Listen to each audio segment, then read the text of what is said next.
Los integrantes que pertenecemos a este grupo son María Camila Orozco, Tatiana Bolívar y Valentina Santamaría. Los temas que vamos a tratar hoy son, primero, ¿qué forma de gobierno ha tenido Colombia y cómo ha evolucionado desde el siglo XX hasta la actualidad?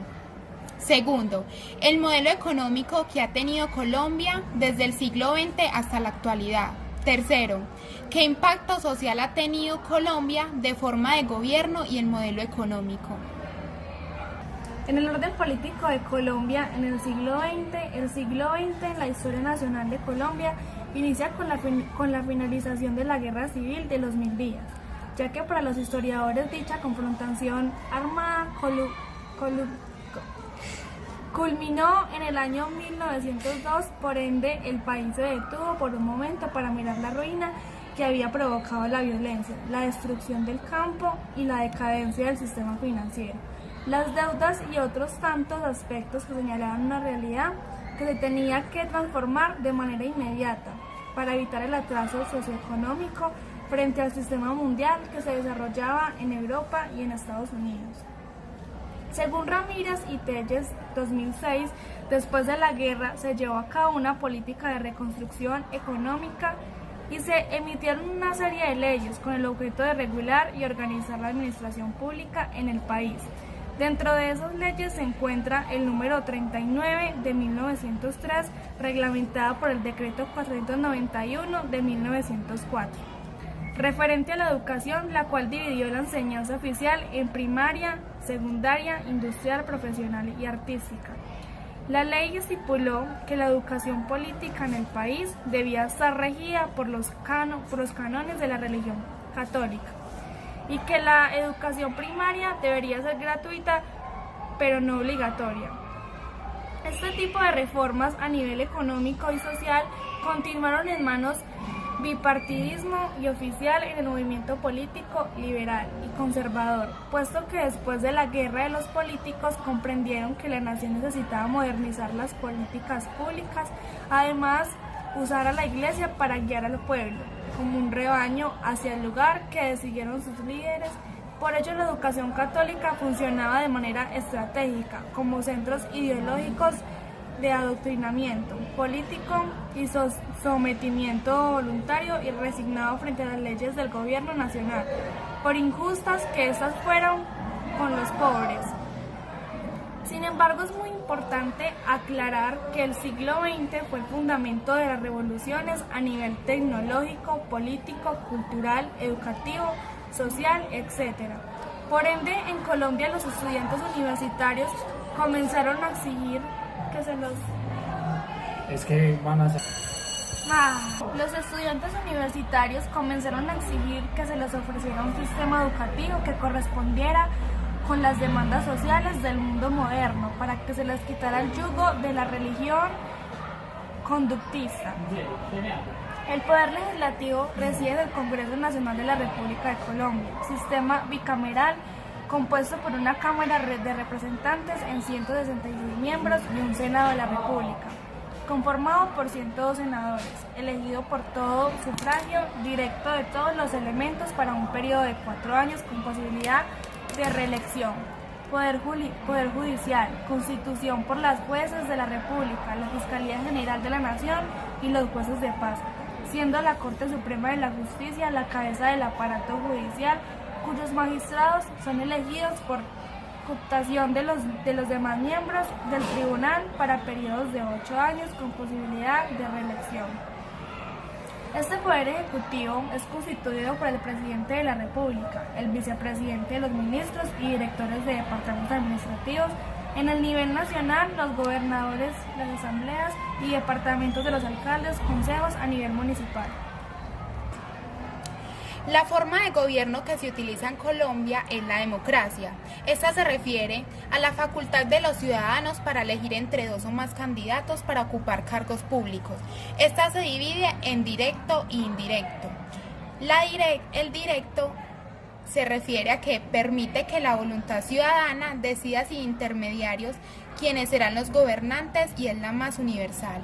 El indirecto se refiere a el sufragante vota por un electo intermedio, quien emitirá su voto para la elección definitiva. Este sistema se denomina norma unitaria. El sistema de gobierno corresponde a una democracia representativa con separación de poderes, cuyos dignatarios superiores son elegidos por votación para sus periodos de diferente duración, de acuerdo con lo dispuesto por la ley. El presidente de la República es el jefe del Estado y al mismo tiempo el jefe de gobierno, y la soberanía reside en el pueblo.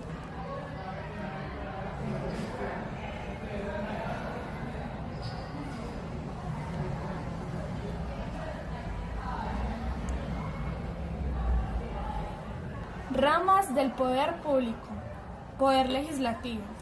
Reside en el Congreso Nacional de la República de Colombia, sistema bicameral compuesto por una Cámara de Representantes con 166 miembros y un Senado de la República, conformado por 102 senadores, elegidos por todo sufragio directo de todos los colombianos para un periodo de 4 años, con posibilidad de reelección, y poder judicial, constituido por los jueces de la República, la Fiscalía General de la Nación y los jueces de paz, siendo la Corte Suprema Judicial, cuyos magistrados son elegidos por cooptación de los demás miembros del tribunal, para periodos de 8 años con posibilidad de reelección. Constituido por el Presidente de la República, el Vicepresidente, los ministros y directores de departamentos administrativos.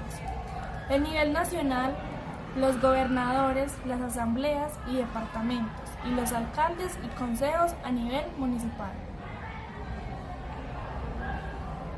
El siglo XX. Población y crecimiento económico.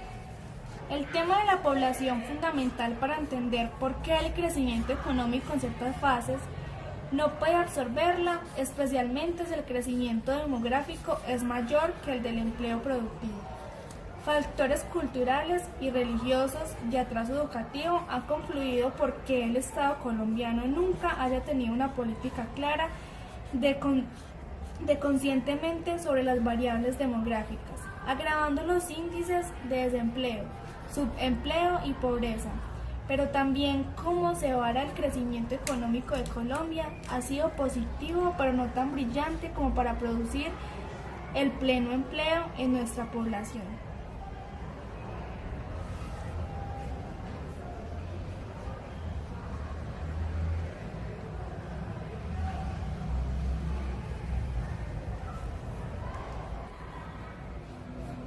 Evolución económica colombiana. En 25 años, Colombia experimentó un profundo cambio al dejar de lado la sustitución de importaciones y abrir nuevos mercados.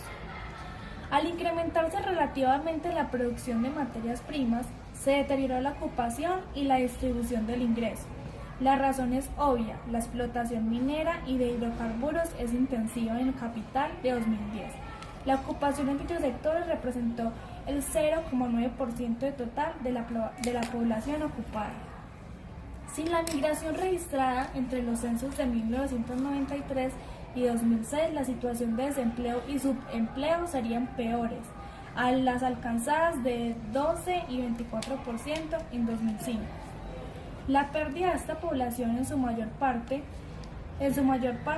joven, tuvo implicaciones para el salario promedio, de las que se quedaron elevándolo relativamente a la situación sin emigración.